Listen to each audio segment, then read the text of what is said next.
হাওড়াঞ্চলে সরকারিভাবে ধান সংগ্রহ শুরু হলেও জলাবদ্ধতায় এখনো অনেক ক্ষেতেই পানির নিচে।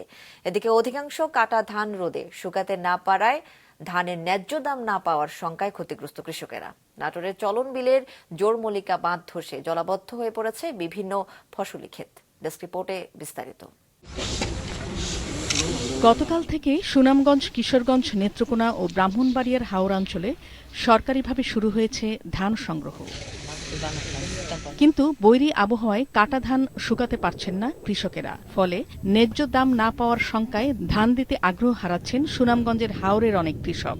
এরই মধ্যে এক শ্রেণীর অতি মুনাফালোভী ব্যবসায়ী কম দামে ধান কিনে নিতে তৎপর হয়ে উঠেছে।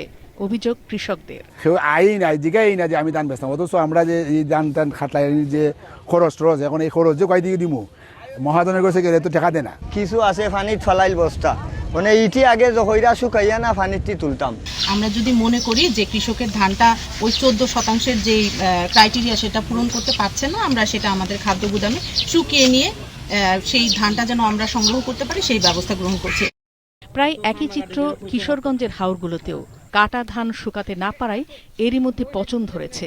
এদিকে জেলার ইটনা, মিঠামইন, অষ্টগ্রাম ও নিকলি সহ ৮ উপজেলার হাওর অঞ্চলে প্রায় ১০,৫০ হেক্টর জমির পাকা ধান এখনো পানিতে তলিয়ে। গত কয়েকদিনের টানা বৃষ্টি ও পাহাড়ি ঢলে নেত্রকোনার হাওরের ১৪,০০০ হেক্টর জমির বোরো ধান এখনো পানিতে তলিয়ে। পুরো ফসল ঘরে তুলতে না পারলেও পানিতে ডুবেই বছরের খোরাকির ধান সংগ্রহের আপ্রাণ চেষ্টা করছেন কৃষকেরা। ভিজা ধান মন প্রতি প্রায় ৫০০ থেকে ৬০০ টাকায় বিক্রি করে দিতে বাধ্য হচ্ছেন তারা। অথচ সরকারিভাবে ধানের দর নির্ধারণ করা হয়েছে ১,৪৪০ টাকা।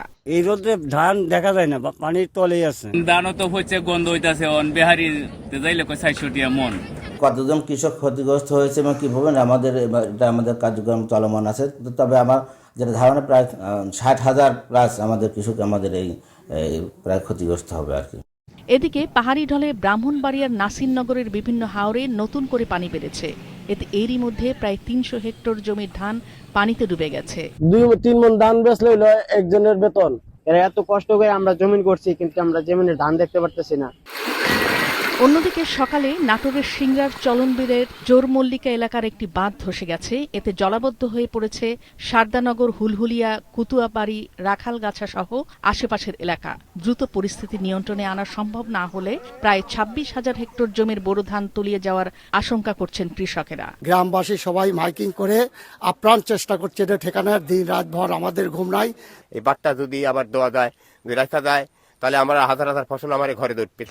টানা ভারী বৃষ্টিতে সাতক্ষীরা, রাঙামাটি ও দিনাজপুরের হিলি সহ বিভিন্ন জেলার নিম্নাঞ্চলের ফসলি জমি তলিয়ে যাওয়ায় চরম দুশ্চিন্তায় কৃষকেরা। নাদিয়া আফরিন, মাছরাঙা নিউজ ডেস্ক।